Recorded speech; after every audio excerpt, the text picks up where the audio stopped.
The headquarters are in Switzerland, and we have subsidiaries in Hungary, in Austria, in Germany, in Spain, and in Portugal. All subsidiaries, they belong to Fairfree, so we don't have external shareholders. And additional to the existing subsidiaries, now we are doing test phase in Holland and Belgium. What is the spirit of Fairfree is to produce locally and to use our global production net to fill up the gap of production that we have in each country. Basically, the South countries, they produce much more than what we locally sell, and we export the production of the South countries to North countries. This is a basic organization chart. So each country has an independent subsidiary, like in Portugal. And new, with this project of Beja, we will enter, but this will start only at the end of 2021, in also an industrial phase, so fruit and vegetable transformation, which we don't do now, but we will do with the facility of Beja. We are in Portugal because we need fruits. This is a basic reason. We have a high demand from our clients. Fairfree Group is represented almost in each country in Europe. And our philosophy is to have per country one main client. And after we build the connection around this client, we try to have in each country one favorite client, let's say. And we became with the time, because we started this business about 25 years ago. So with the time, we became a really specialist, mainly for stone fruit. So the clients, they want from us, from the first day of production in Europe to the last day, continuous supplying. Yes. So we are playing with countries, we are playing in the countries with local areas, like in Portugal, we do in Beja and we do in Covet Beira.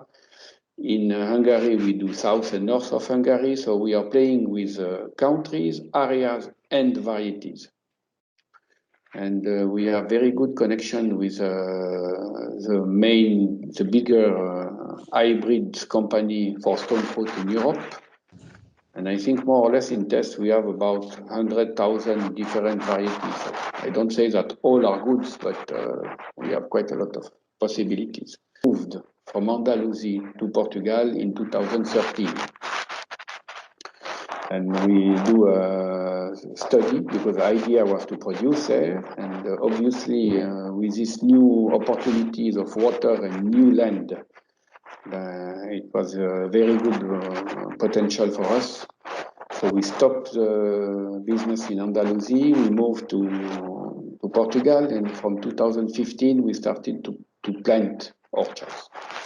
This is why it happens. It happens clearly from a client request to the source. So we didn't plant to see where we are going to sell, but we have a client request and we have to find product. If we don't have water, we are not in Beja. This is completely clear.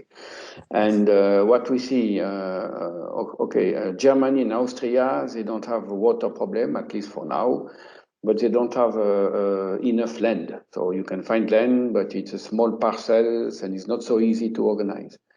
In Hungary, we have water problem, so we can find water, but it's complicated. And in Spain, we have our facilities are around Murcia. It's extremely complicated to have water.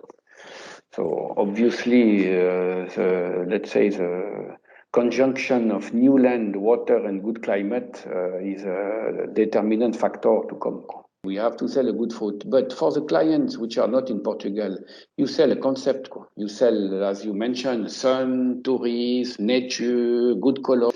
And this, it's only, what can I say, an external body big enough who should be able to do this communication, because each of us, on a separate way, we cannot do this communication. We can do our job in terms of product, but if we can link our product to a global organization, and after the clients, they buy, when they eat a piece of fruit, they eat a piece of sun, they eat a piece of whatever you want, well communicated, it's a success. So I think it's extremely important.